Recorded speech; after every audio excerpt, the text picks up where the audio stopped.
वैसे तो आप सभी ने देखा होगा जब कार क्रैश होता है तो कैसे एयरबैग खुल करके लोगों की जान बचाता है। आइए इसके पीछे की केमिस्ट्री जानते हैं। एयरबैग के अंदर एक केमिकल फिल होता है, उस केमिकल का फॉर्मूला होता है NaN3। इसे हम कहते हैं सोडियम एजाइड। यही केमिकल इस एयरबैग के अंदर यहाँ पर भरा गया होता है और यहाँ पे देख सकते हो एक क्रैश सेंसर लगा होता है। जैसे गाड़ी क्रैश करती है तो सेंसर को पता चलता है और वहां से एक स्पार्क इस केमिकल के अंदर ये जनरेट कर देता है और जैसे ये स्पार्क सोडियम एजाइड के उस सैंपल में होता है तुरंत सोडियम एजाइड के अंदर एक डिकम्पोजिशन रिएक्शन अकर हो जाता है।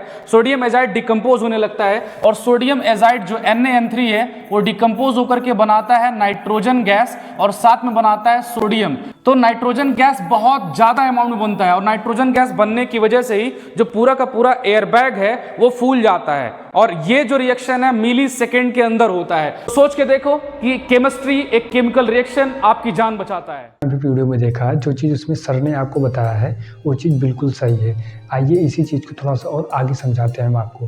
देखिए, जब कार में सोडियम एजाइड का यूज करते हैं तो उसमें एयर बैग खुलता है। सोडियम एजाइड की वजह से और भी कुछ एलिमेंट्स होते हैं, जैसे मैग्नीशियम एजाइड हो गया, इसका भी यूज कर सकते हैं, कैल्शियम एजाइड हो गया, इसका भी यूज कर सकते हैं, लेकिन इसका यूज करते ही नहीं है क्योंकि ये सारी चीज़ें जो होती हैं वो बहुत ही तेज़ एक्सपोज करके नाइट्रोजन गैस को प्रोड्यूस नहीं करती, धीमा रिएक्शन करता है। सोडियम एजाइड 0.05 सेकंड में ही नाइट्रोजन गैस को रिलीज कर देता है, इसलिए सोडियम एजाइड का यूज किया जाता है। लेकिन अब आगे समझते हैं, जब सोडियम एजाइड इग्नाइट होता है तो इससे नाइट्रोजन गैस और सोडियम मेटल बनते हैं। सोडियम मेटल बनने से क्या होगा, अगर कार का मान लीजिए किसी ज़मीन पर वैसे सूखे सारे स्थान पर अगर एक्सीडेंट होता है तब तो कोई दिक्कत नहीं, लेकिन मान लीजिए कार का एक्सीडेंट अगर ब्रिज पे होता है और कार टूट करके नीचे पानी में नदी में गिरती है तो वहाँ पे सोडियम मेटल जो बना हुआ है वो सोडियम मेटल रिएक्ट करके आग लगा लेगा और ब्लास्ट करेगा, जिस वजह से दिक्कत हो सकती है। लेकिन उस सोडियम मेटल को कम करने के लिए उसके पास में पोटेशियम नाइट्रेट का यूज करते हैं। पोटेशियम नाइट्रेट सोडियम के साथ रिएक्शन करता है, पोटेशियम के ऑक्साइड सोडियम के ऑक्साइड और नाइट्रोजन गैस बनाता है। सोडियम के ऑक्साइड पोटेशियम के ऑक्साइड उसी में सिलिका ऑक्साइड से रिएक्शन करके पोटेशियम सिलिकेट और सोडियम सिलिकेट का फॉर्मेशन करते हैं। तो इस प्रकार से सोडियम जो पानी से रिएक्ट करके ब्लास्ट करने की प्रोसेस में आने वाला था, इस चीज़ को कम कर सकते हैं। लेकिन अब आधुनिक समय में इस सोडियम एजाइड का यूज नहीं करते हैं, यहाँ पर यूज करते हैं हम ग्वानिडीनियम नाइट्रेट का।